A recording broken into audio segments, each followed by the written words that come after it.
Internet has been a little shaky, as some of you know. So hopefully, I think I found a good spot because I'm in California, and I think I found a good spot in the garage of this house for internet. So I think we're good. You're pretty far from Georgia now. Yes, very far from Georgia right now. Yeah, yeah. It's a little hot in this garage. Other than that, it's good. And I don't see Missy or Leah. I'm on my phone too, so I think I'm seeing everybody. Are there only 4 of us here right now? Missy is not there. Is she supposed to be with us? Leah's here. Yeah, Leah's here. Yeah, I'm here. Is? Oh, why am I not? And Joy. Oh yeah, Joy wasn't going to be here. Yeah, Joy can't be here today, so we're missing. But Missy, is she supposed to join us? Missy? Yeah, I think so. I'll send her a text real fast. So you guys can start doing your check-in, and I'll send Missy a text real fast. Anybody can go. Well, I'll go. I had a pretty good week. Been really taking care of myself. I received my new computer that I'm trying out. So within a week, if everything is fine, like this one, I find it a little slower, but there's no bugs with it. So I'm really happy. So I keep it like for a week, and then I'll see if I want it to be more performing. But besides that, it was a good week. My boyfriend's on vacation for 3 weeks, so we're eating big meals at night. Oh, man meals. But it's fun. He's a great guy, so we have a real good time together, and we're always in the swimming pool and joking around, and so it's been a good week. How about you guys? Mine's had ups and downs. Aurelia, she had a couple of good days and then several really bad days, and then just trying to keep up with her emotions is exhausting. And then she's had some additional teeth problems, and now she was in a very, very bad place over the weekend, and starting out on Monday, she threw a bunch of stuff away in her room, and she just wanted to, as I was talking with Kelly about some of this yesterday, but she just wanted to paint black dark monsters with red eyes all over her walls. But then something switched, and she started planning what her room could look like now. And so she has been in full design mode. She's been out, she bought found a used Xbox, and so she's gonna and a projector TV, so she's gonna project, you'll be able to watch movies on her wall and play games projected up on her wall. And I helped her a little bit, but she took a wooden shelf apart and was cutting wood, and we screwed it up to make a little shelf above her bed. And so she has just been in all out creative mode today, which is really good to see. And so it just feels like it's just a constant whirlwind in my head, though. And I have to get sleep tonight. I have to go to bed early. I tell myself that every night, and it never happens, but I have to do that tonight. I have to go to bed early because I've just had a fatigue headache all day, I think. So, but there's been ups and downs, and I'll hold on to the ups. But it's something that I'm focusing on, that Kelly and I talked about yesterday, is that my emotions, I tie them in with her so much. And we kind of identified last night that I feel guilty. If I feel good, if I'm having a good day and she's having a bad day, I feel like I can't do that. I feel guilty. I'm not deserving of that. And so I'm really trying to look at her emotions and my emotions, that they are different. And so that's kind of my work in progress that I'm starting to look at. So that's it. Thank you. Joanne, you want to share? Or Leah? Leah, sorry, I have only 4 for some reason on my, so I know you're there, but I can't see you. I can share. I have been having a pretty relaxing and wonderful week. Not a lot to complain about. I've been reading lots of books and ignoring most of my house cleaning.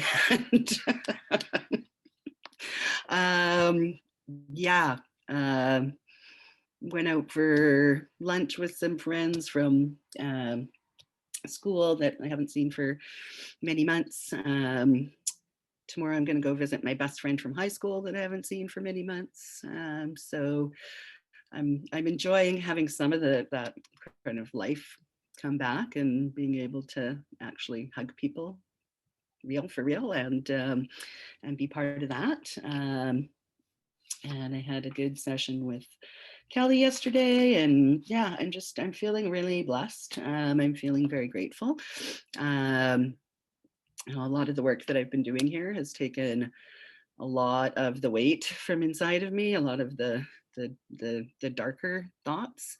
So I'm just trying to make my job keeping that happening and guarding against those thoughts and being giving myself lots of self-care.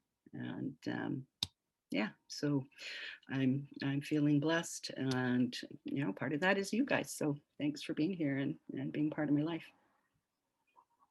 Joanne, with summertime, because I only taught for 3 years, but I had summer times, but summer never felt like, you have the perception that, oh, teachers get summers off and it's nice and grand. I get the great big break, but I never felt that way.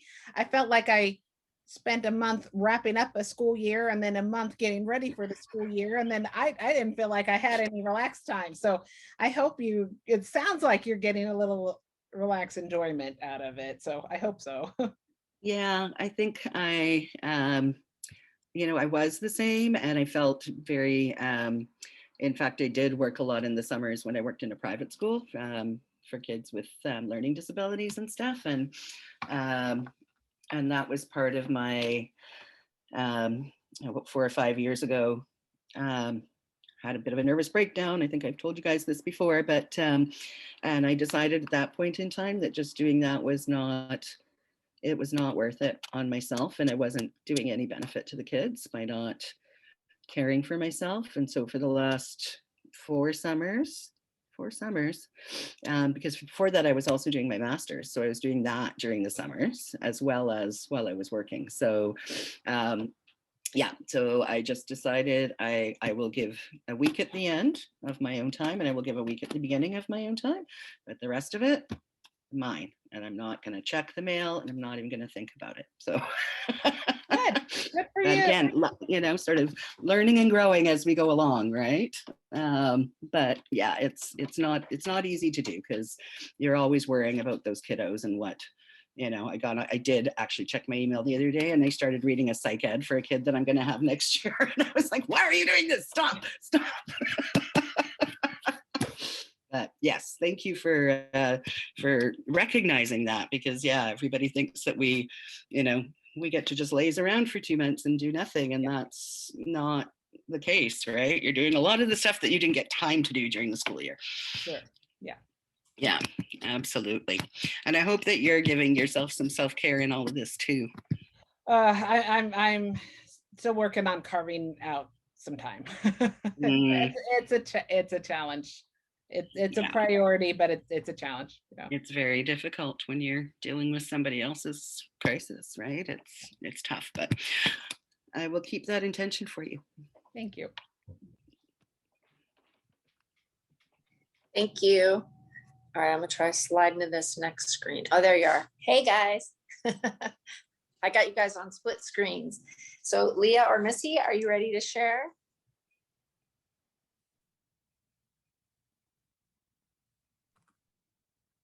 Hi. Yeah, I never really know what to say during the check-in because I feel like I just say the same thing over and over again. But yeah, like it's been a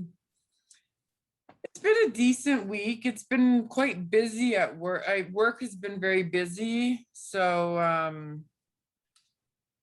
yeah, I've been I just pretty much am in like survival mode like most weeks, just trying to like plow through, get through it.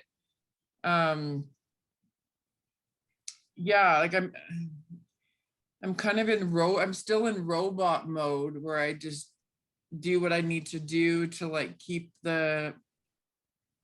everything on track. But yeah, I wouldn't say I'm thriving at the moment.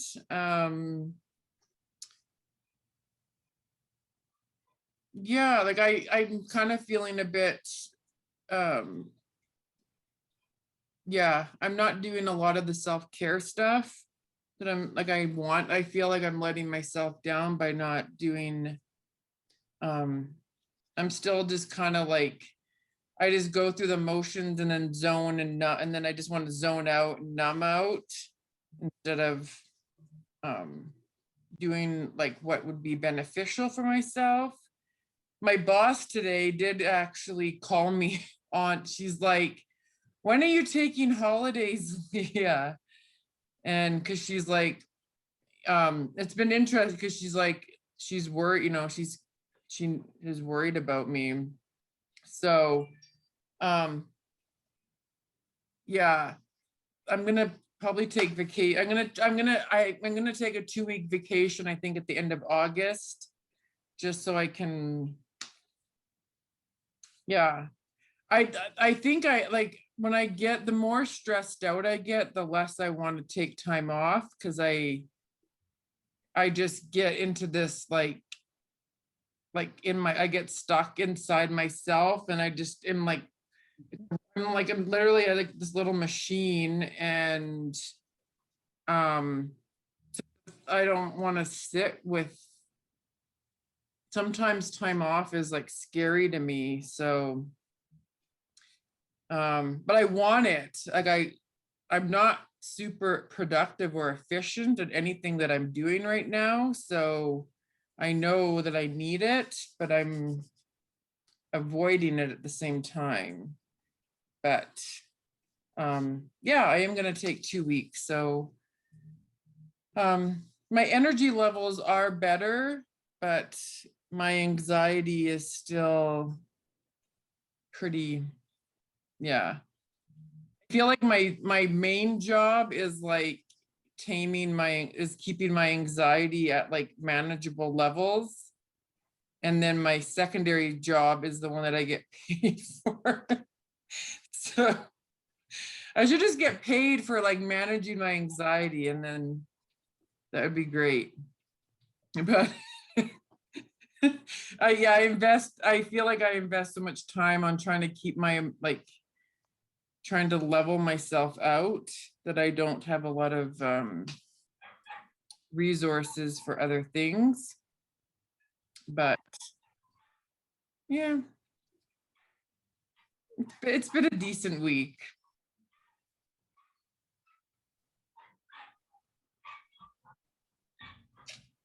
Thank you. Missy, you ready to share? There you go. Now I'm not on mute. How are you doing, everybody? My apologies for being late.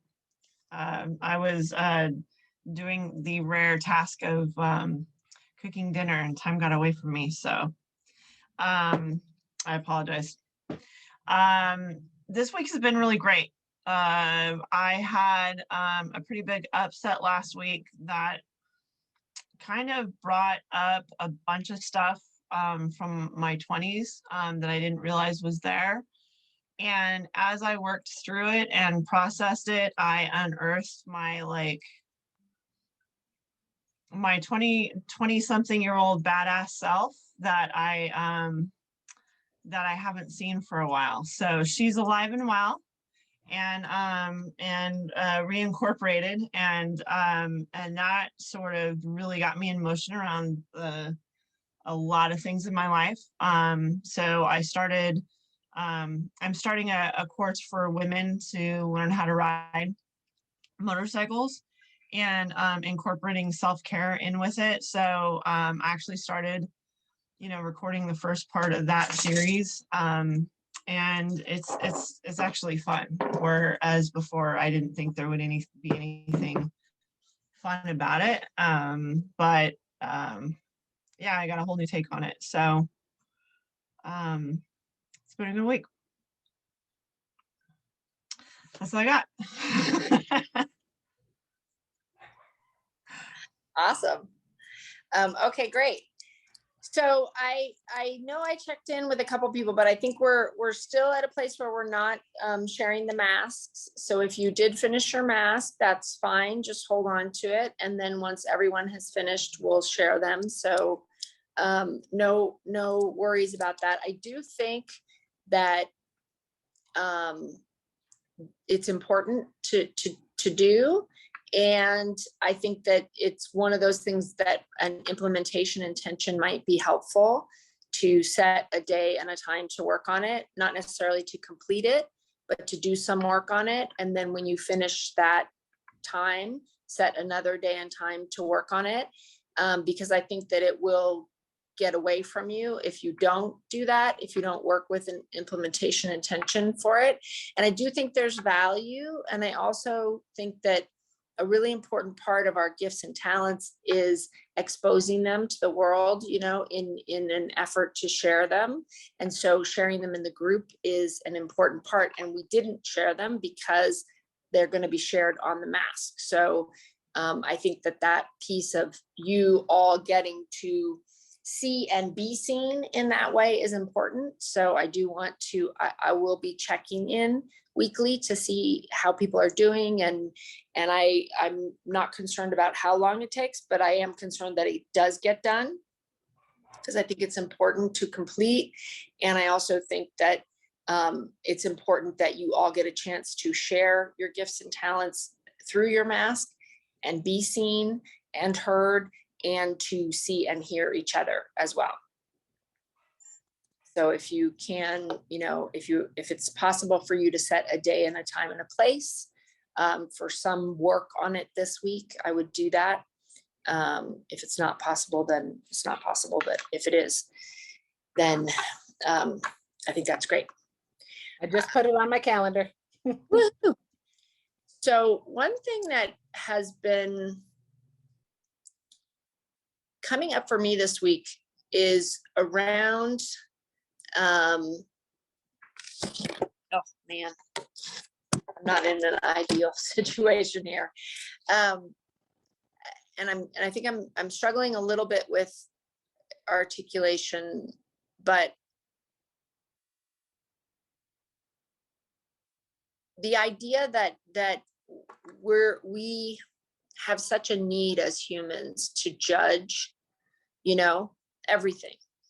We have such a need to judge ourselves, what's happening in our lives, what's happening in the lives of the people around us. And I think that, it, in many ways, it helps us to feel safe and to feel in control if we can make sense of things, and to be able to put labels on things. But I don't know how valuable it is. I don't know how valuable it is to our growth.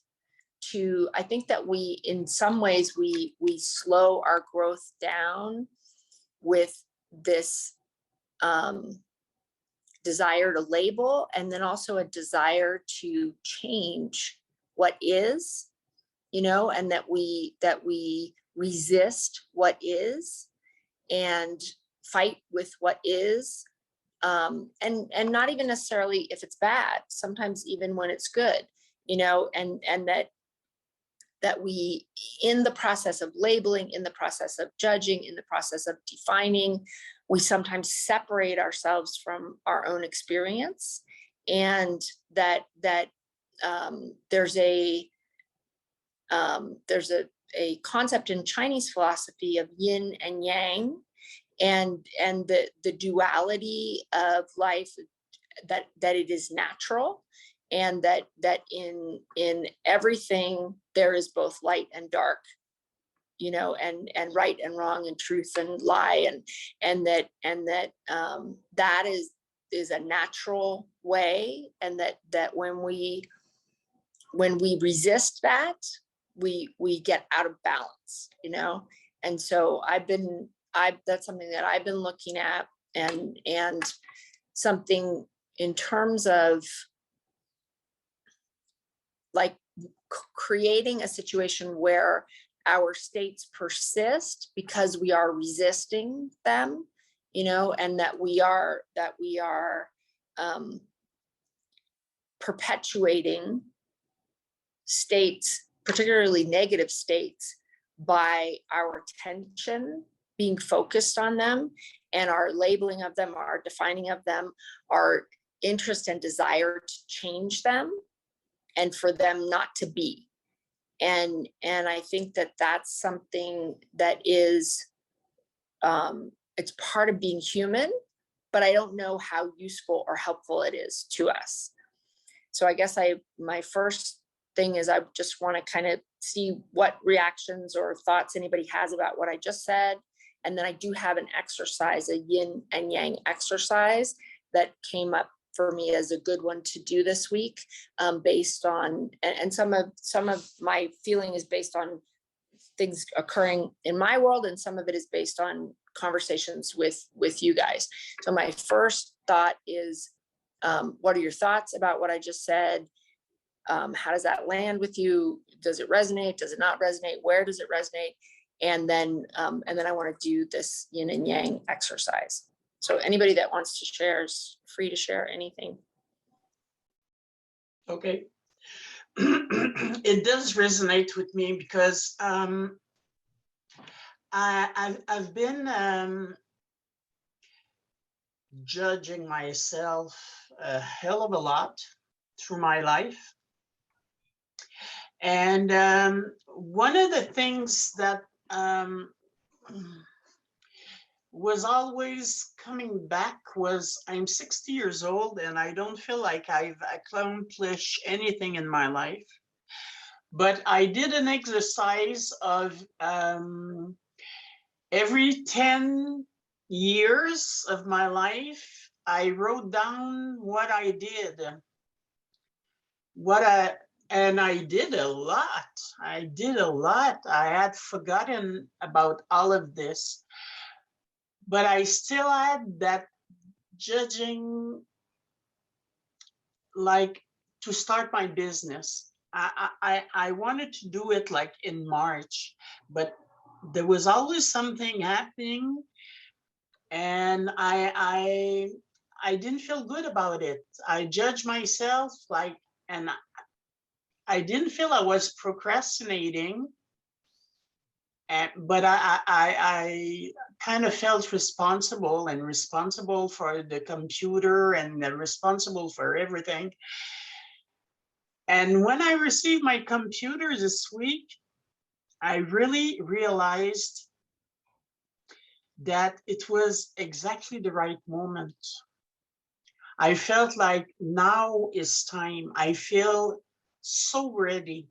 And like, if I had started in March, I wouldn't be in the right niche for my business because I had something else in mind then. And now it is so, like, it flows, you know. I don't have to like work to do it. It just goes like this, and creativity and my mind and everything is coming, and it's all going. It's like puzzle pieces that just go at the right place at the right time. So for me, that was a big thing when I realized all the time I wasted on judging myself while there was no reason for it. You know, it is what it is, and that's it. And now I'm really excited about where I'm at. So I'm real happy with it. So that's it. Thank So you. I'm gonna enjoy the yin yang exercise. I'm waiting for it. Does anybody else want to share anything? Yeah, like what, like I am huge, like I've been really fixed, like it actually resonates massively with me because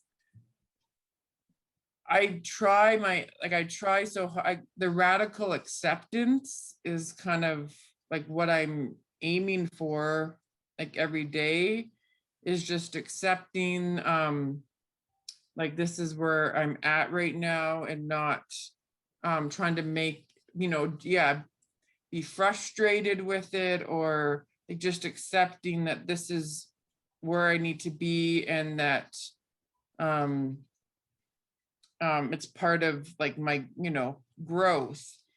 And I saw a therapist many years ago that really like like she really embraced like just being gentle with yourself. And I do this with, like, I try so hard not to like view life as like just black and white, right? That it's not just right or wrong, or this way or that way, right? There's so many different like ways to approach something. And so I think the human mind, like we as humans, we do like to we like the black and white, right? Because it's clean and easy, and yeah, it fits nice. But it limits us so much, and it can box us in. And so it does, like I do find this concept, my anxiety like fights against it because it wants to put everything into like one box. So I think the idea of not judging something is, I think, very beneficial to most issues that people are dealing with. Because it kind of goes along too with like all this, like the self-compassion piece, right? So being compassionate to yourself and to others, and because the minute you judge, then you're not it's more to be compassionate, I think, if you're Well, and I think that, in the moment of life, we don't really know what the meaning of things is necessarily. Sometimes it takes even years of distance from life events in order to really understand their purpose and what the learning was. And I also, we get fed the idea that life is about positivity and happiness and joy. But when you look at life, that is true, but that's not the only thing that it's about, and I think that frequently significant growth comes through difficulty, and through our processing and recognizing and learning from difficulty. And yet when we're in the midst of a difficult experience, we judge it as bad. We don't say, wow, this is a gift, and I'm going to learn so much from this. I'm going to grow so much through this, And I think that when we judge it as bad, and when we are trying to make it stop, in some ways we prolong that experience. And we also, it takes us longer to get to the gift of it, you know, and that, you know, if I'm reading this, listening to this book right now that talks about how like our present moment is not a reflection of our choices today, which is, you know, obvious in many ways, but it's more on a spiritual level, that our present moment is really a reflection of past decisions. And so, you know, there's learning there, but that really in this moment, it's the decisions we make today that then will, after a lag time, manifest themselves in the future. And so when we focus on our current difficulty, we're stuck in the past, really, even when it's a present moment. And so when we focus on how this learning in this moment can influence a choice today, now, that will manifest itself as a better future, that we are in a better state, you know, that if we're able to say, you know, I see that my choices have led to this suffering in whatever way. And so today I don't choose that. Today I choose something else. And then I will see that in my future, you know, and interesting, that concept, because I think that it's like that, you know, we feel that our present emotional state is so precious often, you know, but when we reflect on and so like urgent and so you know, like significant, and then often when we reflect on it from the future, you know, looking on as the past, we see, that was so important for me to understand this. It was so important for this to happen, to learn and to grow. And it's not so, like, I don't know if I'm making sense, but I feel like, you know, we often are in this state of like, this feels like the end of the world.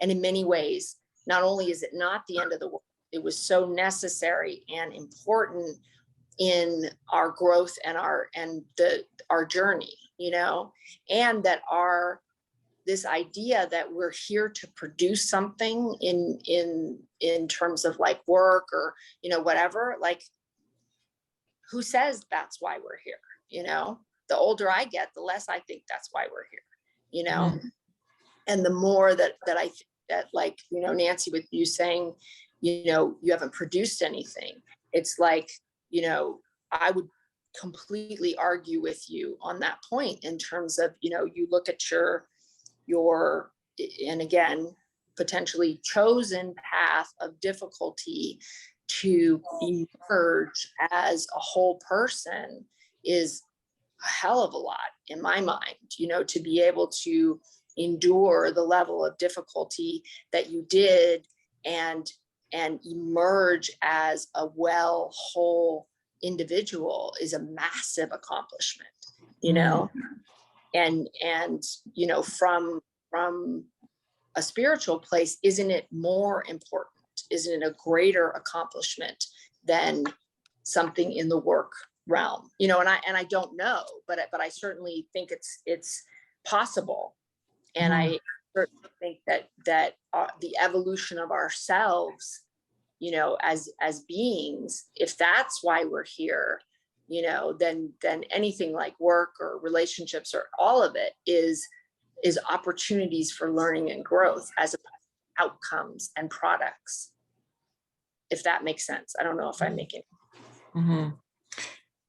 Yeah, I feel like and I'm like, I think I'm probably not alone, but like I get lost in like the expectations of myself, right? Yeah. Like now, like I keep getting stuck on like, okay, like I just want to go back to the way I used to be. Like a year ago, I wasn't so, like, you know, I felt like my, everything was fairly managed. So I'm Mhm. gonna go back in time. My expectation now is just go back in time. Just go back to how you were. But that would, my expectations are setting me up for failure. Yeah, Because Yeah. I don't want to go, there's no sense, I actually wasn't doing that well. I just had it a bit more under wrap. Like it was less obvious, but well, and I think that when things, get more challenging in many ways, that's because, they become intolerable, and they become, like they continue to like pour more gasoline on the fire to bring that to our attention, to make us unable to turn away from what we need to be focused on, and how we need to invest our belief in ourselves, that like when we,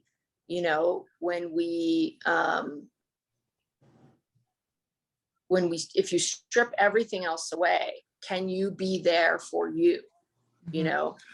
well, yeah, and that's the thing. Like I was not like I don't really want to go back there. It's just the last time I remember not feeling completely, utterly overwhelmed. But what I know I need to do is see this as like instead of going back, like a forward, forward movement.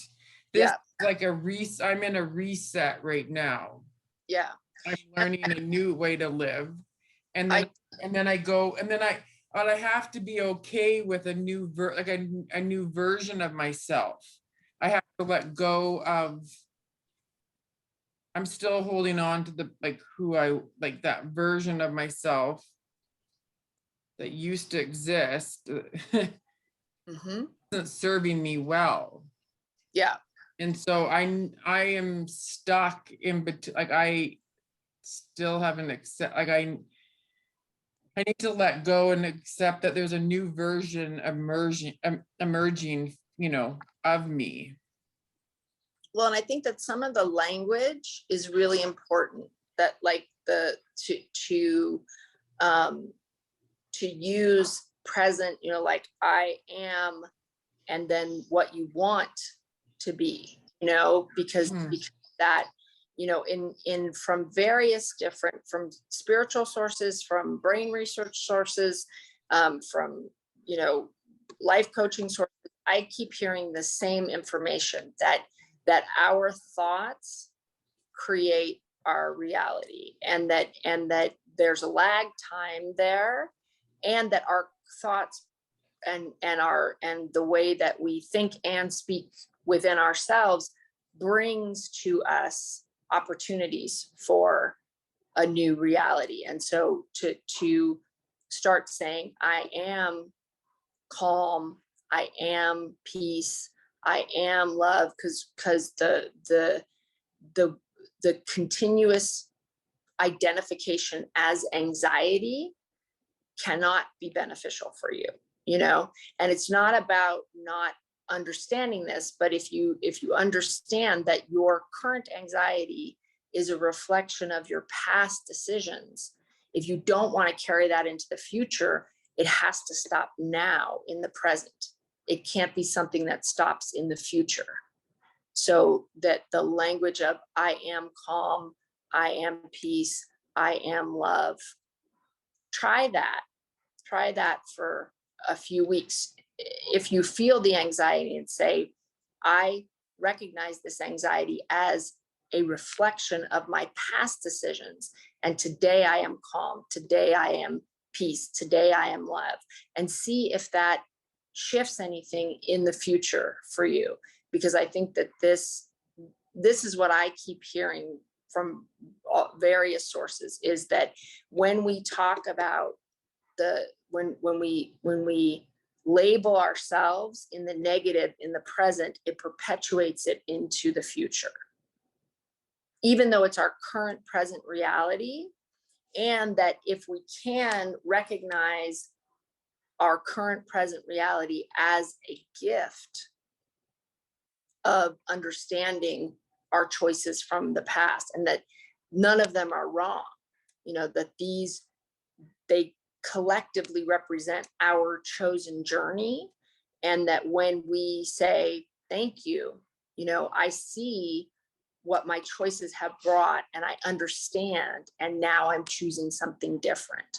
Now in this present moment, I'm choosing peace, I'm choosing calm, I'm choosing contentment, whatever the words are, and to actually say, I am those things, and not in a way of denying your feelings, but in recognizing your feelings as a reflection of your choices and your past, and setting in motion something different for the future.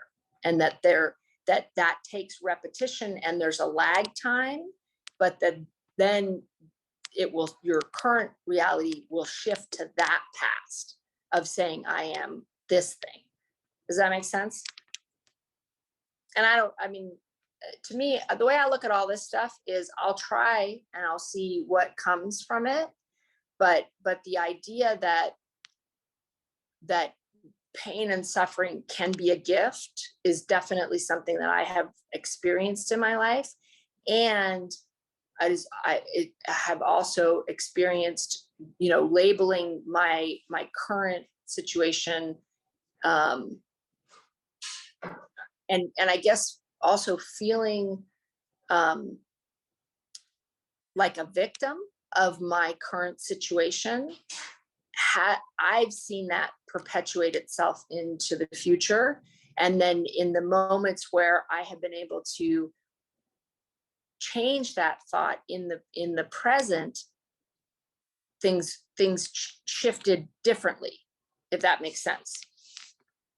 So these are things that I have been thinking about this week in my own life, and then also in conversations that I've had with you guys in terms of how we perceive ourselves as not being in control, but that in the times in my life where I've decided that I am responsible, I am in control, whether it's good, whether it's bad, whether it feels like it's coming from the outside or not, that those are the times when I have had more influence over what occurred, and that I think that idea that our thoughts and our language are writing at a minimum our state of mind, right? And I know that when our state of mind is not great, it's hard to do the things we need to do to change it. But that then becomes a choice, right? To perpetuate it instead. And even though, and like when you were saying, I just want to numb out, like I've been there a million times. But the truth is that when we do that, we're choosing to perpetuate whatever that difficulty is. And that's something lately for me, like with exercise, I've been like, just, even if I don't want to do it, I've just been like, I'm just going to do it, even though I don't want to do it, because I always feel better when I do it. And so I've just pushed beyond that. I'm tired, whatever it is, and just decided that I was going to do it anyway. And the benefit of being able to get that better feeling afterward has been consistently true. And I think that's true with self-care too. I don't have as much resistance to self-care, but when I decide that I'm just going to, because I know that it's what I should do to help myself, I push through the resistance. Does anybody else have anything they want to share about any of this? Oh goodness. Yeah, just Oh God. just No, no, go. quickly, this has it resonates for me as far as with my daughter. I learned a long time ago that not to look at how things should be, but I have to look at how things are. So I've incorporated that into my life quite well. But what I haven't realized until yesterday, really, that but I don't apply that to the future. So like for Aurelia, I still have that hope that she will be able to lead a normal life. And in a way that's still confining our reality now, that those decisions that I still am trying to get there and twist things and shape things to get to that normalcy. And when I look at that and realize it's very constricting, and that maybe I need to let that go, it's a flip side. Part of me, my heart breaks and I mourn the thought that maybe she will not have a normal life, the graduate from high school, get a job, live on her own. And so that's heartbreaking. Flip side of that is it can be really exciting, and now that opens up the doors. And then, okay, so maybe normal isn't what it's going to be, but what is it going to be? And so I'm grappling with that right now, but that's exactly I think what you're saying. So Yeah, that's Lori, that's actually beautiful, what you just said there, because I think that when you have an expectation,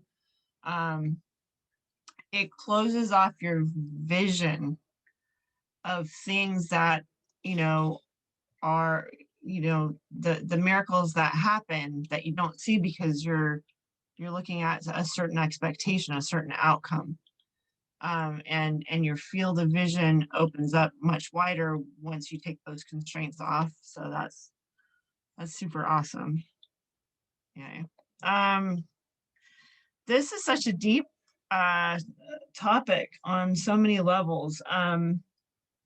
For me, it all resonates, right? The yin and yang has always been a big thing for me. Seeing the light and the dark and the beauty in the ugliness, and I could go on for hours about it and how it resonates. And when we were talking about judging, I think that it really is on some levels, it's a fundamental part of our of who we are as animals, right? It helps back in like caveman days, judging and assessing things was a part of our survival, and so, I mean, it's bred into us in a very deep way. And I think that when we don't recognize that and work through that, for not just for ourselves, but for how we see the world, it really, again, it just like closes us off from so much. And I grew up being judged quite a bit, because I didn't fit in that box that everybody, my family, the group of people that we hung out with growing up, I didn't fit into that box that everybody wanted to put, a little girl in. I didn't fit that mold. I wanted to work on engines, and I wanted to go do boy stuff and all that stuff. And I didn't fit in that box. So I always try to not be judgmental with other people, and allow them to be exactly who they are. And if there's portions of them that I don't like, there's probably portions of them that I do, and just kind of focus on that. And yeah, I love this topic. And then Kelly, you're bringing in like the whole thing about choices. And I had to write like notes, because I was like, oh, this is a really good point there. But for me in my life, when I've looked back and I, you know, something didn't go exactly how I wanted it to or whatever, being able to see how, okay, so what choices did I make that contributed to, you know, what I'm dealing with now? And being able to see those choices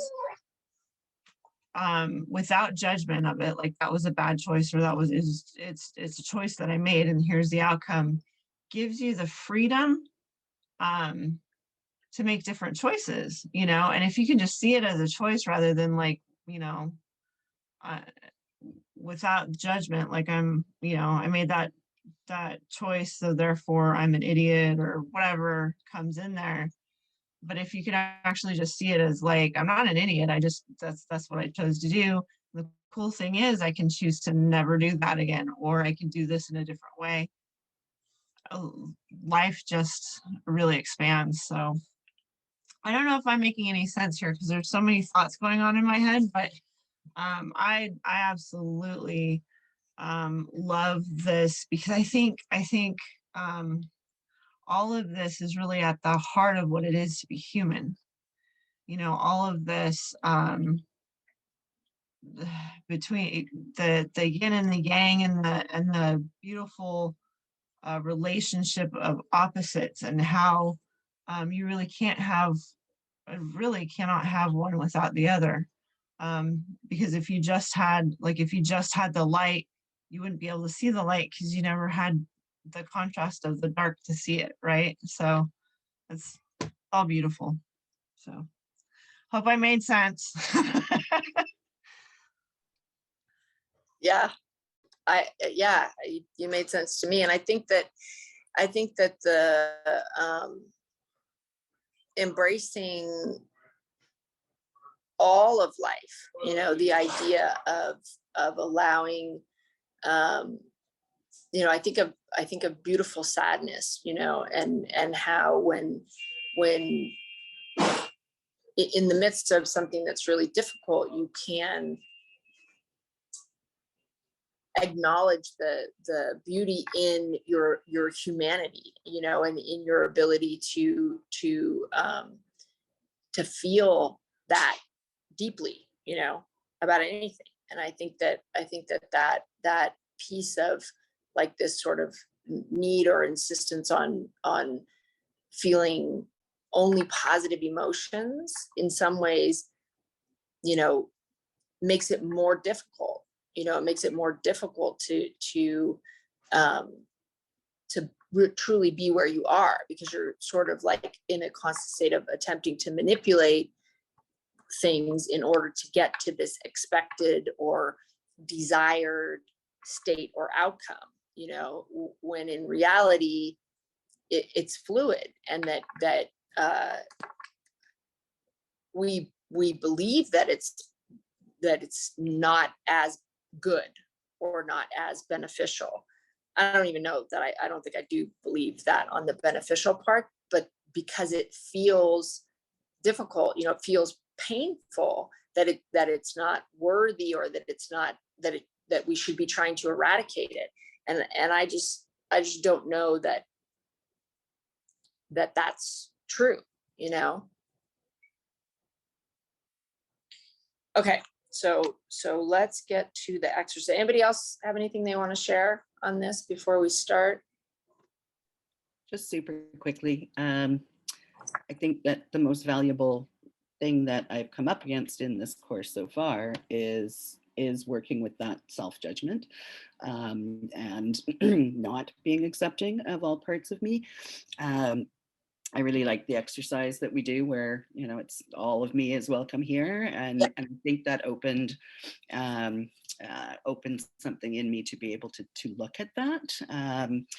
But yeah, you know, Kelly knows the last talk therapist I had told me I had the cruelest inner critic she'd ever met. And so, you know, I just think we are all so hard on ourselves, and we do keep ourselves in places that keep us from being happy. And it's not easy to work through them, and it's not easy to see them. But if you're, you've got other people that you can bounce things off of and come to see that, it just makes a world of difference. So I'm overjoyed we're keeping on this vein as well.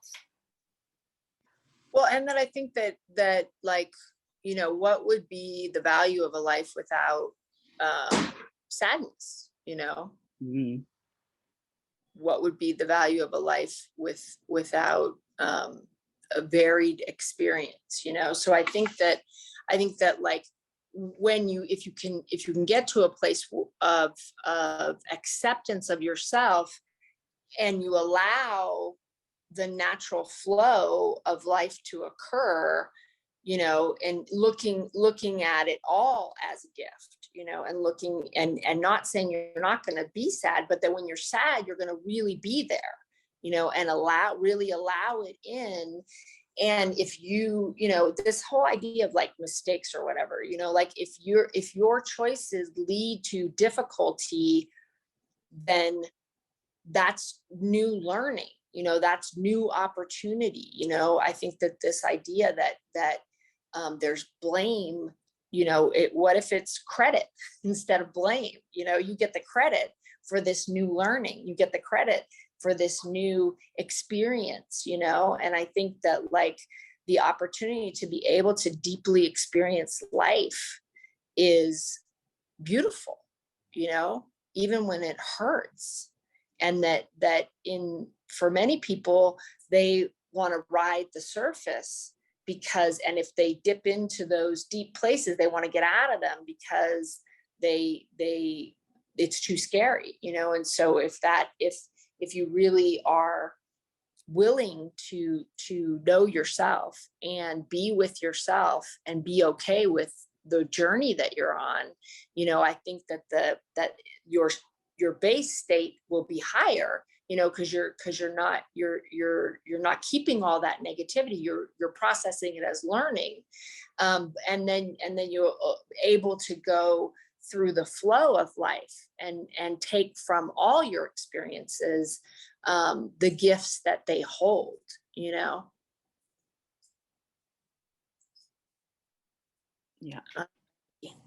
So let's do the exercise. So I, of course, don't have any paper on me, but I'm assuming, and if you don't, you can Google it. I'm assuming you all know the yin and yang symbol.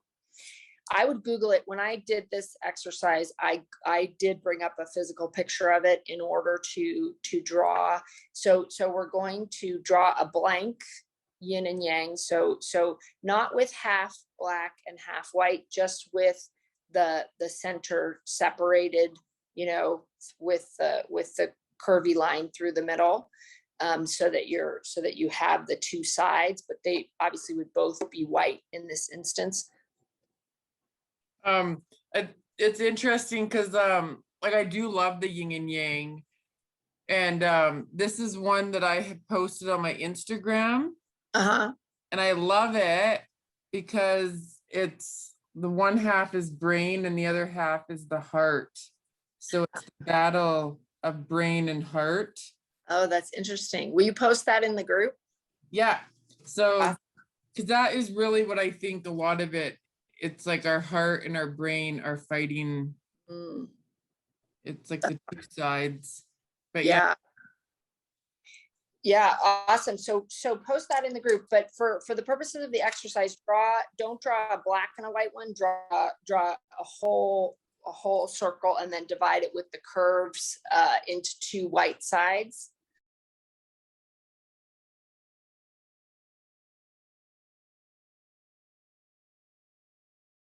Then what I'd like to do, I want to read a little bit about yin and yang, and then do a meditation, and then we'll do some writing and some drawing.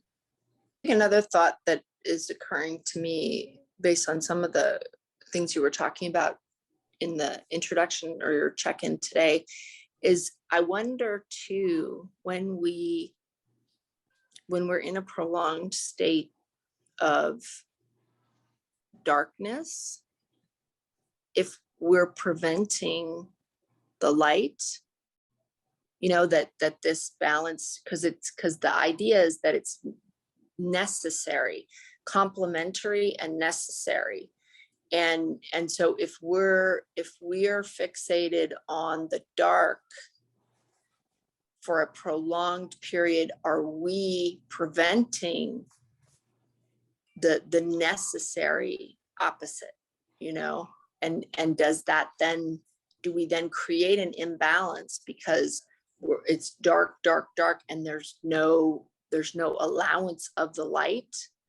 And does it create an imbalance in our ability to see or find the light, you know, because our attention is, you know, they say that where your focus goes, you know, your life flows. And so if your focus is predominantly on difficulty, does that prevent the necessary opposite from emerging? Yeah, and like a term that I've heard, and I know that it acts in my life, is like, it's called foreboding joy. So you like prevent joy and happiness, so you don't ever feel if you're always prepared for letdown and failure, then it's a protection, right? And a self-fulfilling prophecy. Yeah. I know for me, yeah, and I agree, and it's hard because I do feel like I do have that foreboding joy where, like, when there's been a pattern of like so much, you know, difficulty, it's scary to now expect something really good. Because if it doesn't happen, it's gonna hurt more than just it feels like that's gonna hurt more than just living in unhappiness all the time. Yeah. Maybe it's a question, not so much of expect, but allow, you know, open to the possibility of, as opposed to expect, because I think, again, expect is putting, Yeah, you know, you're right. Constraints, Yeah. but to be in a place of allowance, a place of openness, to coexistence of joy and suffering, you know, as opposed to either or. Okay, so I'm going to read something, and then we're going to do the meditation. In ancient Chinese philosophy, yin and yang is a concept of dualism, describing how seemingly opposite or contrary forces may actually be complementary, interconnected, and interdependent in the natural world, and how they may give rise to each other as they interrelate to one another. So going back to this concept of if we don't allow the interrelatedness of the dualism of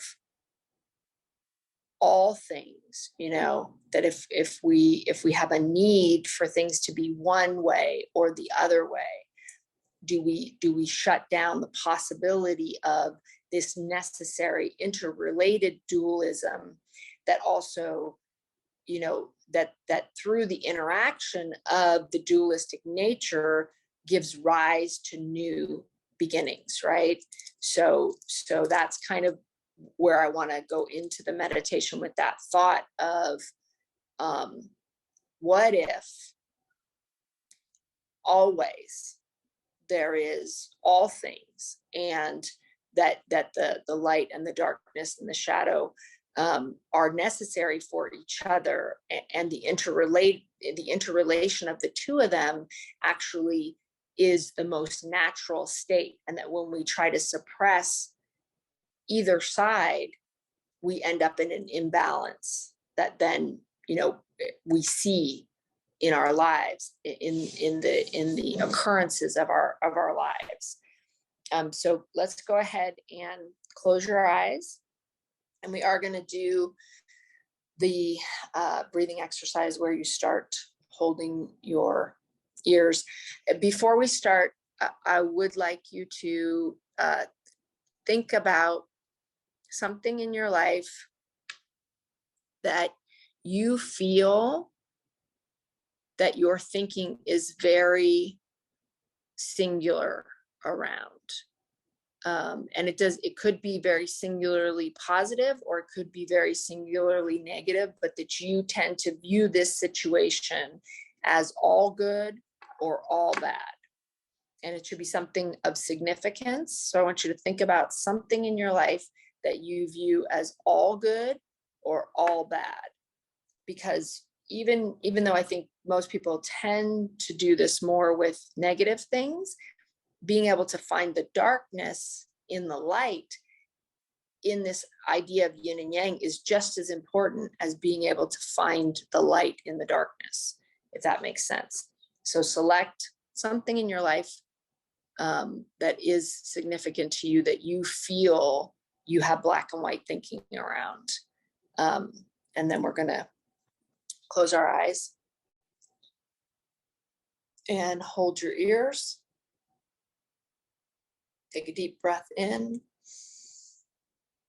and hold it. And exhale. Midway through your exhale, move your hands to cover your eyes and complete your exhale. And inhale. And hold it. And exhale. Midway through your exhale, move your hands to cup your chin and complete your exhale. And inhale. Hold it. And exhale. Midway through your exhale, move your hands to your chest and complete your exhale. Inhale. Hold it. Begin your exhale. Midway through your exhale, move your hands to your belly, complete your exhale. Inhale. Hold it. And exhale. Midway through your exhale, move one hand back to your chest, complete your exhale. And inhale. And hold it. And exhale. Midway through your exhale, move your hands to your lap, palms up. And inhale. And exhale.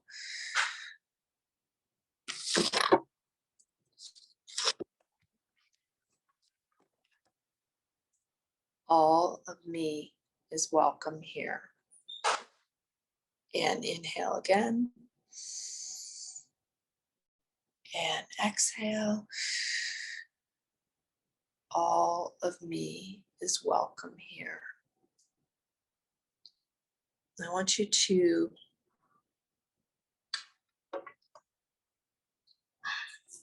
first just connect with yourself.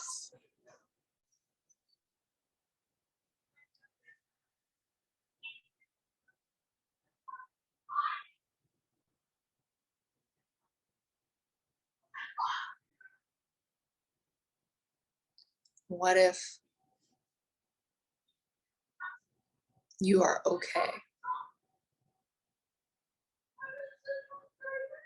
What if everything is okay?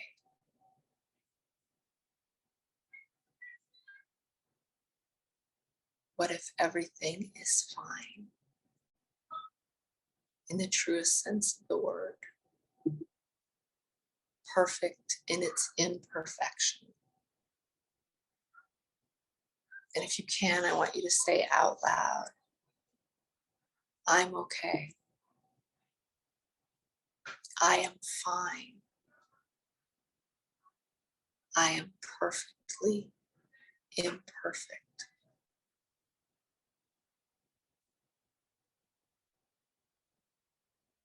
And if you imagine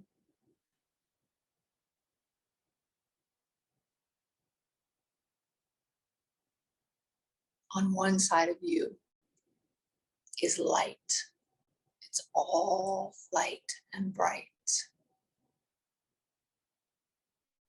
And then on the other side of you, it's dark and it's all dark. And then the darkness flows into the light. And you see a streak of darkness through the light on your right. And as it passes through, a lightness comes into the dark and flows through the darkness on your right. And the interplay of these two is in perfect harmony. And they always settle back to lightness or darkness, but they flow through each other. And in those moments, there's reflection, there's substance, and that really only when the dark comes through the light is the light complete. And only when the dark comes through the light is the darkness complete. Almost like neither is there without the other, without the presence of the other, the complement of the other, the completion of the other. And I want you to imagine that lightness filling up your body, and then the darkness coming and filling up your body. And the lightness and the darkness are inside of you in balance. And sometimes the darkness flows through the light within you. Sometimes the lightness flows through the dark within you. And feel the presence of that light, that lightness. And then lean into and feel that darkness. Not as evil, not as negative, but as of a different depth and dimension than the light, but of equal value. And imagine if your left hand is filled with the light and your right hand is filled, an arm filled with the darkness. And see if you can kind of allow those two sensations in your two arms and hands and feel the difference. Feel how the light feels in your arm, your left arm, and feel how the darkness feels in your right arm. And then see if you can find a way to find a balance between them. It's not necessarily a stationary balance, but a balance where you feel harmony between the light and the dark.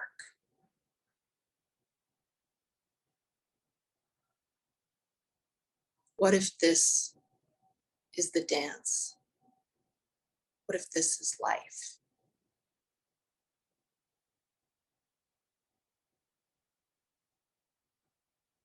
You feel it? Do you feel the significance of the balance of those two? I can feel it in my hands. What if this is why we're here?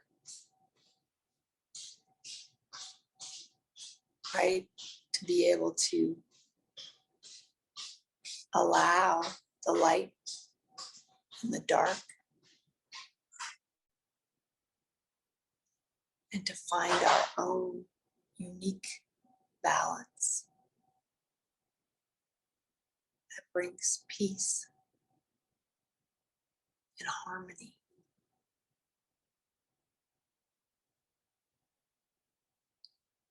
Now I want you to think about the circumstance that you have seen as all good, all light, or all bad, all darkness. Whatever this is can only be resolved to your highest good when you can find and allow the opposite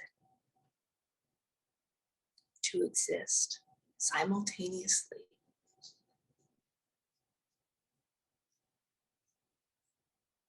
And to actually give rise to more meaning in the light or in the dark.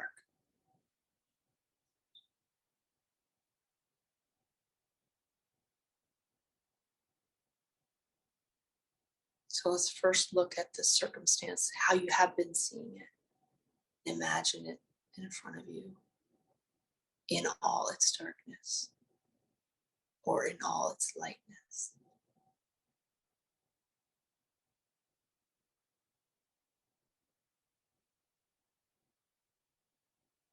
And allow the feelings that go with that.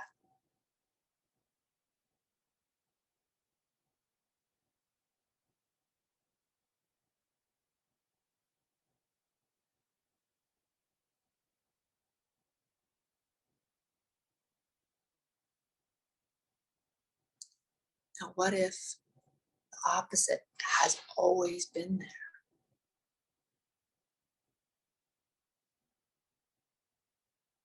What if the light has always been in this circumstance, but you couldn't see it?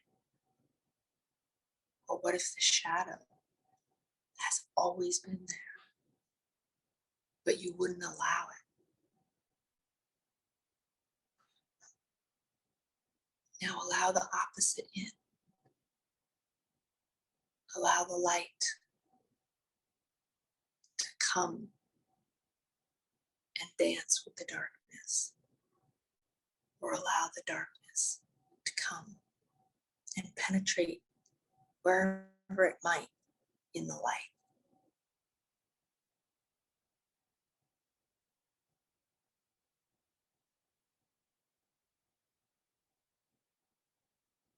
How might you grow and know yourself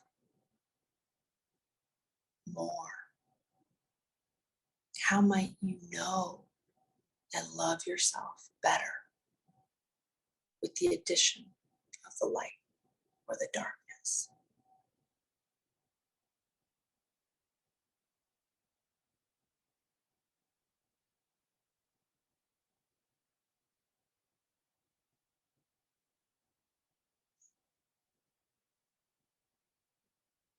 Now I want you to see the yin and yang symbol that's on your paper in front of you in your imagination. And I want you to see this circumstance in the way that you had envisioned it in the darkness or the light. What are the elements that made it awful?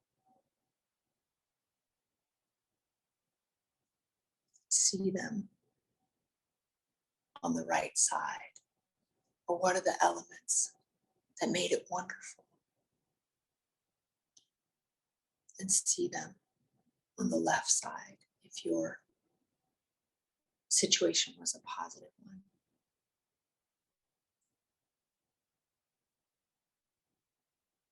And now allow the opposite.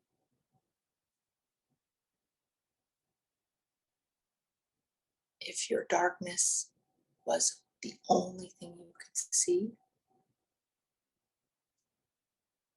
what's the light? What's the gift? What's the learning?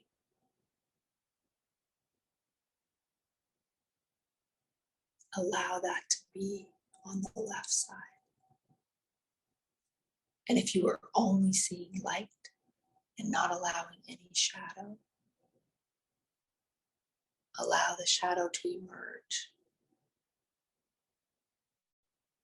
What are the difficulties? Where is the challenge? Because there always is.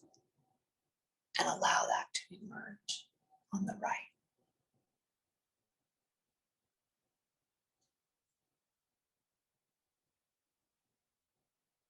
And see the totality of this situation as both. That in its full, complete form, in its greatest lesson for you, it is both.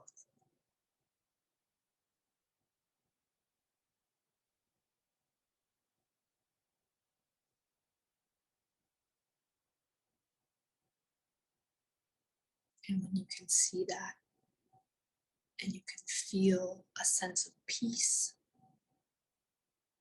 about the completion, about the totality and the dualism, I want you to open your eyes and I want you to draw your yin and yang.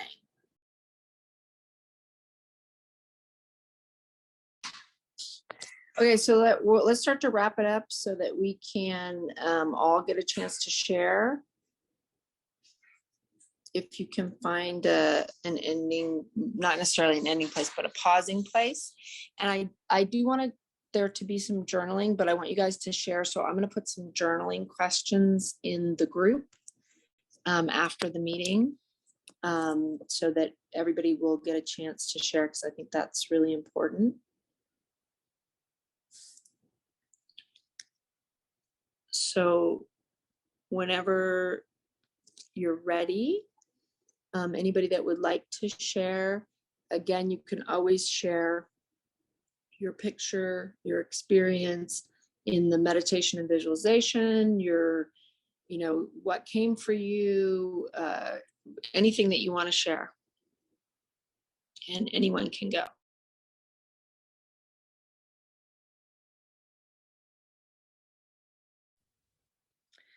I'll be happy to start. I thought it was a wonderful visualization, because a lot of times when we do visualizations, with this and other places, you picture yourself as a being of light, and which I think is good. But this added a new dimension to it, where there's light and darkness, and it added balance and beauty. And so for my yin and yang, at first I started with a yin and yang, but then I just erased it. And so this is my yin and yang. So it's inside of me. The swirls of light and darkness, and I wrote over to the side, it's the light and the dark that make us beautiful. And I drew a large heart behind it with light and dark, but then it also became like angel wings.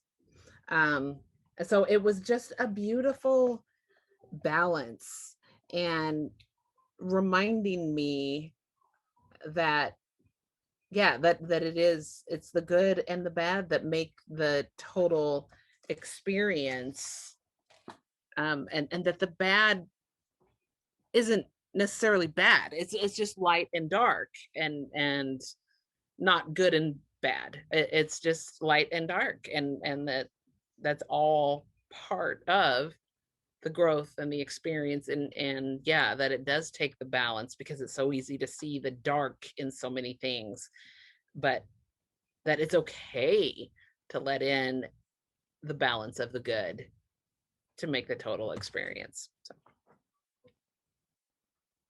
Can you guys all put your pictures in the group this week? Because I'm on the phone and it's so tiny. I definitely saw it, and I saw all the elements you were talking about, but I would love to see all of your pictures bigger. So if you can put, after the meeting, post them in the Facebook group, that would be awesome. Sure. That's That's great. I love that you know, changed it based on your experience, and that you were able to find that, you know, that truth of that balance for yourself. And you know, I think that's so critical to your wellness journey, you know. Mhm. Yeah. Yeah. Awesome. Thank you. Anybody else ready to share?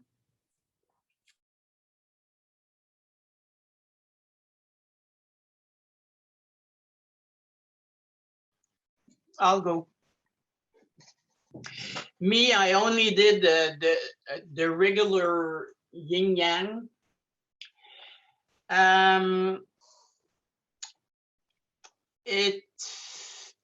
It was about the thing I was seeing as only dark was being fat all my life, and I couldn't see anything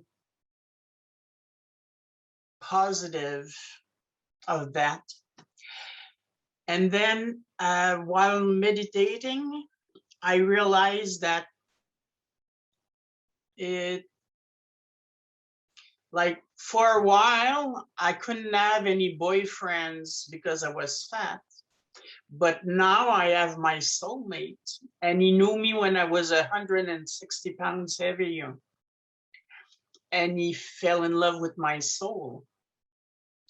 And if I had been skinny, maybe I would have been with somebody else that would be for me because of my body, instead of being with me because of my soul. So that is positive. And then I was thinking about my mother saying that I ruined her life, and I made her feel ashamed of me, and that I destroyed her and her happiness and her life and everything. And I didn't do it against her. I was living that. I still am in it, and I'm going the other way, which is good. But I felt a little happy because it made me feel like, well, after being so mean, if she had something like this, it's that she had her yin yang too, not only me. So I'm almost ashamed to say it, but I think it's funny that I'm happy about that now. Because it was always like, my family was always, even my boyfriend, he cannot understand the dynamic of that family, that not only they don't love me, but they don't want anyone to help me be happy. And they want my boyfriend to be with my sister, and they don't want him to be with me, and it makes them sad that he's with me, and so he doesn't understand that either. But knowing there's the yin and the yang, and that, like I was telling myself, I've always been poor, so there's only place for money now and being rich, and I was sad all my life, so there's only place for joy.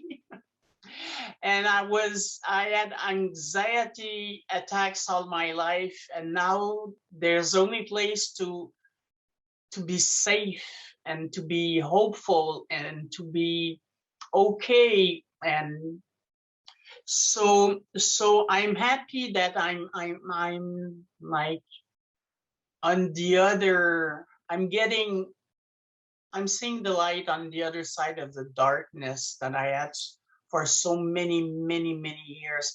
I had some few light spots that kept me alive, of course, since I'm still here. But there's hope. So, which I didn't have much before. So that's good. That's very good. So thank you for the yin yang. I always wanted to have one, and I never like I want maybe a little medal or something, but this is way better. This is way better for me. And drawing it was therapeutic for me. So thanks for the exercise, Kelly. I really appreciate that. You're welcome. I liked also how you have reframed it as not in any given situation, but actually the light and the dark of life. And that because you've already gone through the dark, that now is, only left room for light. And that's Yeah. like that. I like that perspective. And I also love the learning that you got around the significance of needing to have that weight. And I think for you in particular, given your life experience, to really know and to believe in the love that you have, that it's not superficial, that you know that at such a deep level. That's really beautiful. Thank you. Thank you. Anybody else ready to share?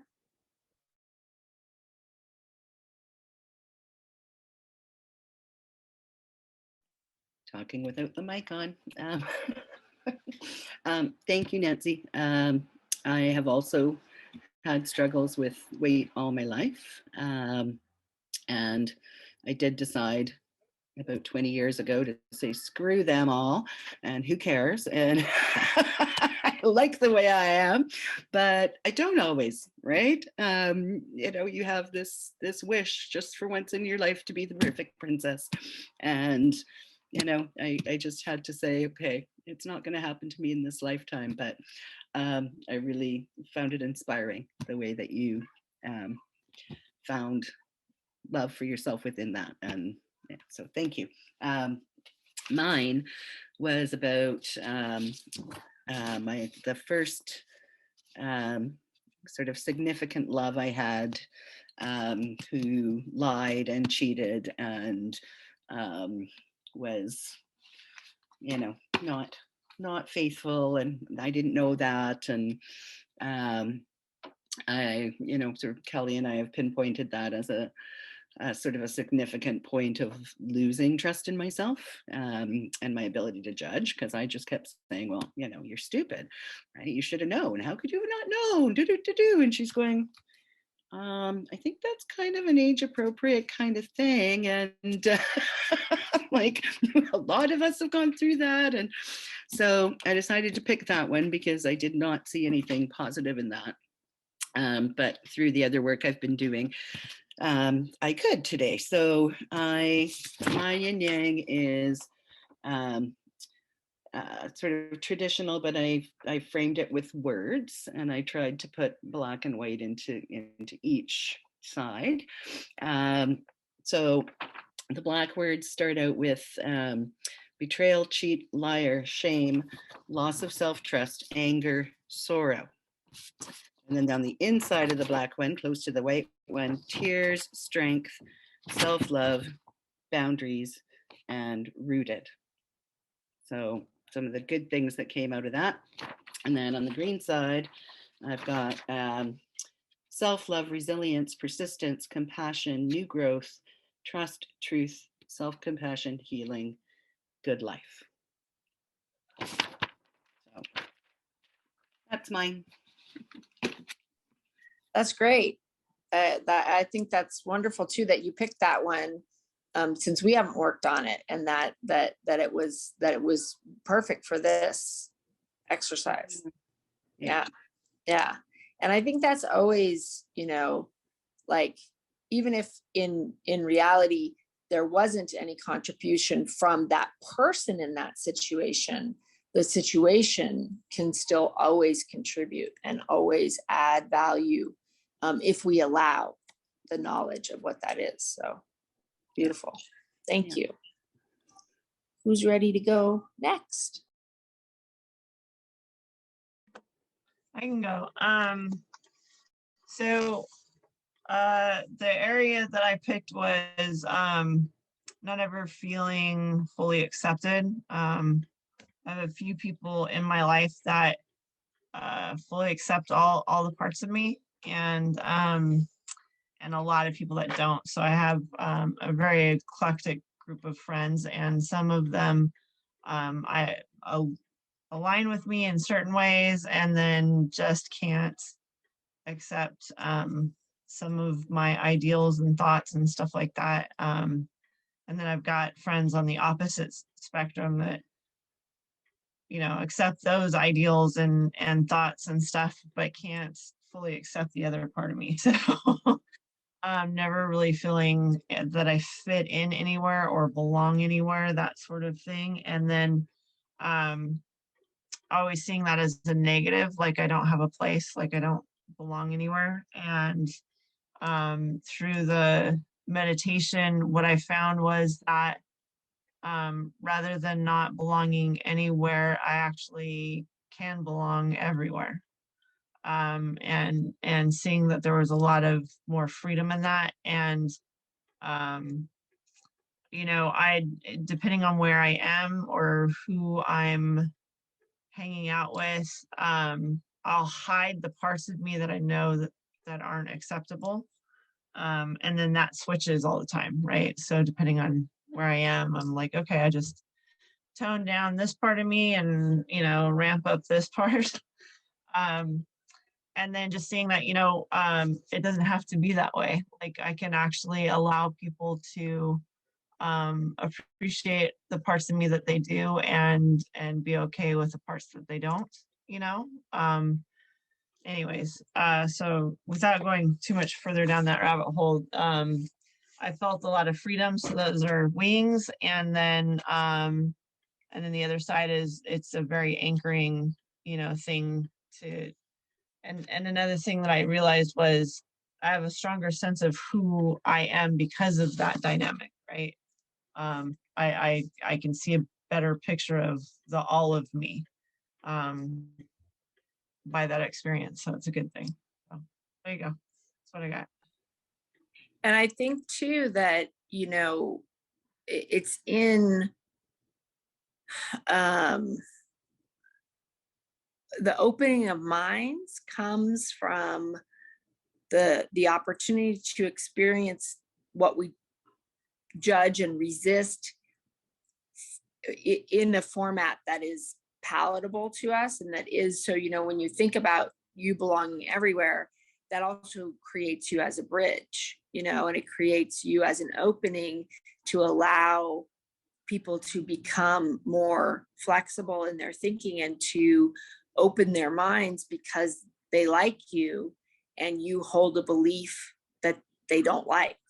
And so it discombobulates, and it also opens up the opportunity of, hey, maybe I don't have to agree with everything everybody thinks in order to know them, to care for them, to see them, and for them to see me.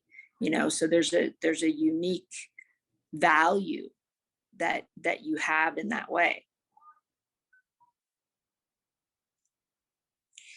Leah, are you ready to share?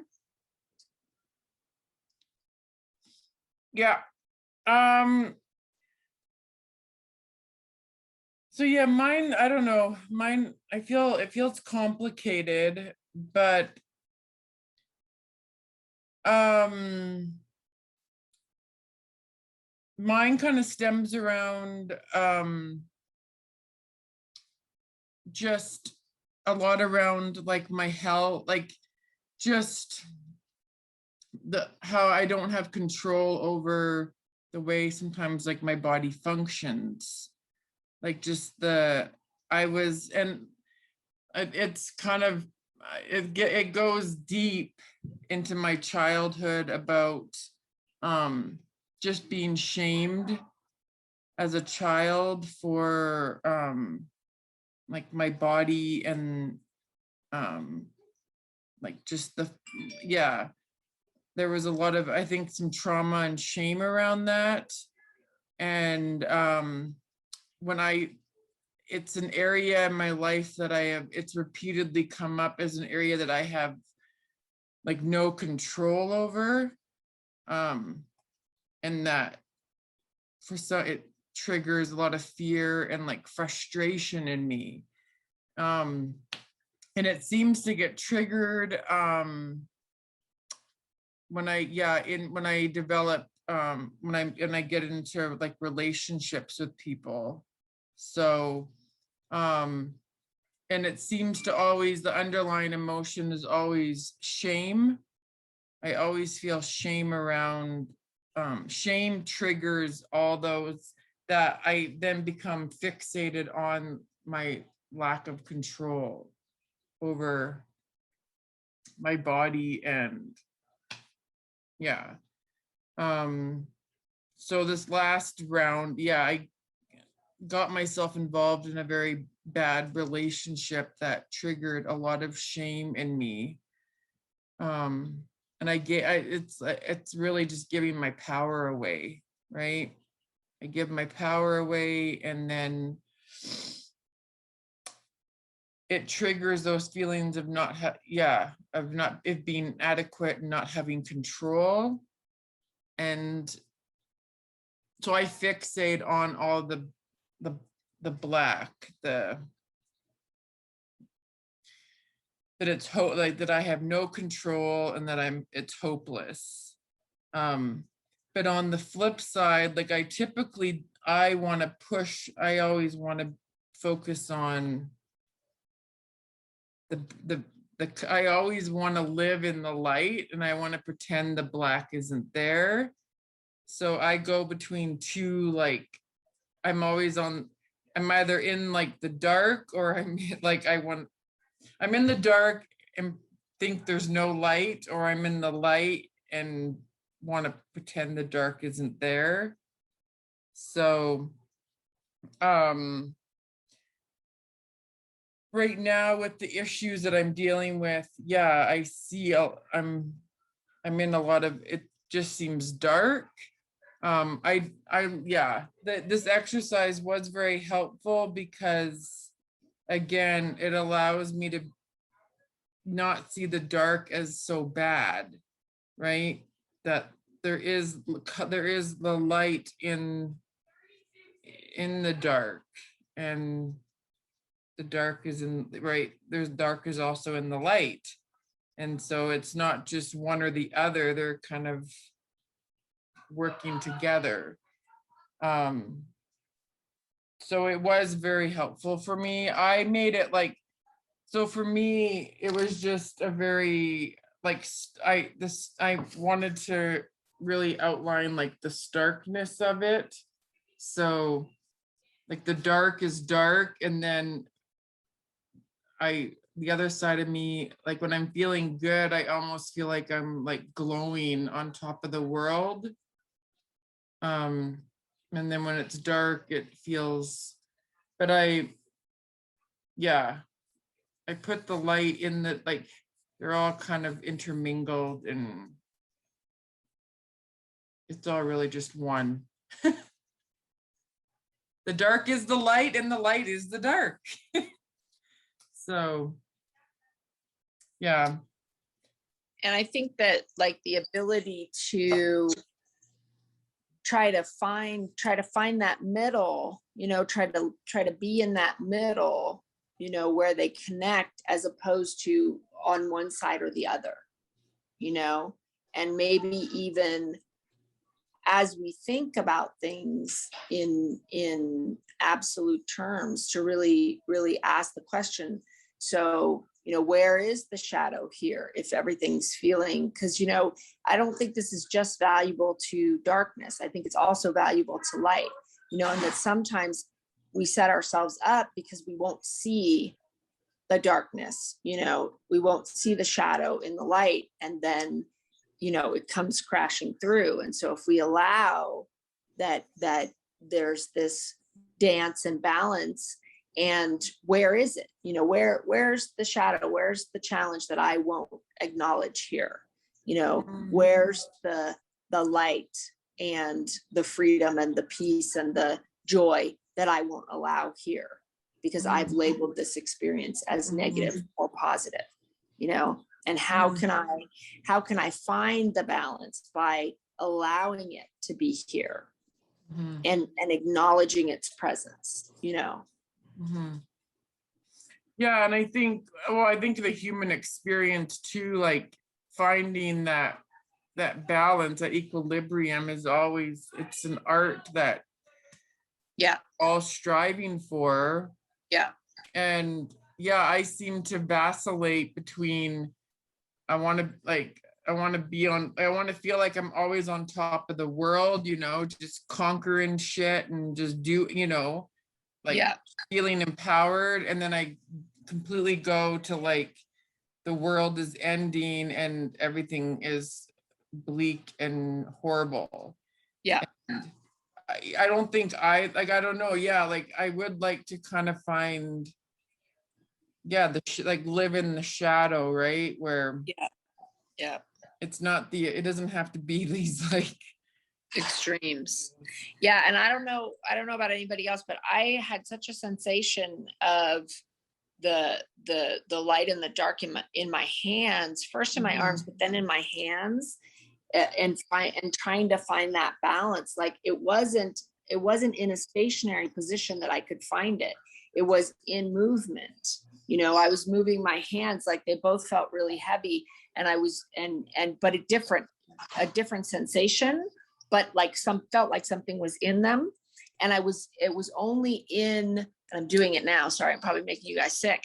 It was only in moving them both at the same time that I was able to find a balance. And so, you know, I wonder if there's something in that like in our need to fix things, you know, to make them set, that we miss some of the subtlety and some of the significance of what the learning and the opportunity is, because we need to set them, you know, and that maybe it's in the fluidity of life's experiences and in the allowing of all of it simultaneously that the balance can come. And I don't know, but that was the physical sensation that I had during the meditation. Yeah, well, for me, like and I, for some reason, I don't know if I purposely, I did my yin and yang opposite of what because the black for me is on this side. I could not see the black on this side, even though that's what they traditionally are. The black for me was on my left hand, and this was the light. You know what comes up for me with that is a mirror image, you know, and is that a projection? Is that a mirror? Can you only see it that way because it's a mirror of your internal world? It felt wrong. I couldn't actually draw the black on the other side. Like it just didn't sit right with me. But the my black hand was like kind of heavy, like weighted. And then the light hand was like almost like there was electricity going through it.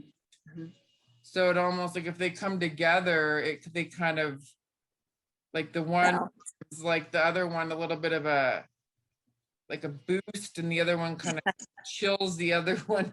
I mean, I think that piece of it, like connecting with it and playing around with it, could be valuable for all of us to and you know, this I am recording, so I will put this in the group, and maybe I'll piece out just the meditation part too as its own link, because it could be valuable to do that piece again. I'm gonna do it because I wasn't, you know, I was doing it, but I was also facilitating. So I think there's value. Like to me, this stuff is resonating at a really deep level and feels important. so I'm going to put some journaling questions in the group as well, but I think kind of sitting with this and looking for the opportunities to find the necessary complementary opposite in the next week could be valuable, to seek out the opposite, whether when you feel extreme, something strongly, to seek out its opposite, in the details of the experience, but also in your your awareness and allowing of what's going on, to see what does that bring to you, to allow a full experience of any given situation that is, comes to you strongly. Is there anything else anybody wants to share before we close today?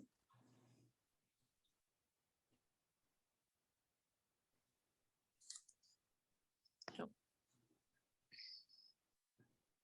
Okay, so I'll see you I all. have a Oh, little yeah. something. Sure. You too? Okay. Remember last week when I realized that there's a part of me that is an artist? Mhm. Well, this week I went and bought myself some real good quality crayons, coloring crayons, and I think to electric to I don't know the word in English. Sharpener. Yeah, that's it. An electric one. So now I'm set. Nice. I can draw.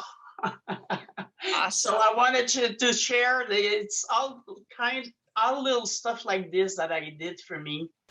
It's not humongous, but it's good for the soul. So I've been really taking care of me this week. So I wanted to share that. Thank you. Love you guys. Leah, did you have something else you wanted to say? No? Okay. So I was just So- I was advocating for Nancy. Oh, okay. All right. So I will see you all from I think where will I be? A hotel room, I think, maybe somewhere next week. I will see you from somewhere in California. I hope everyone has a meaningful week of really kind of letting this all sit and see where it goes. Take care. Thanks, Kelly. Thank you, Bye. everyone.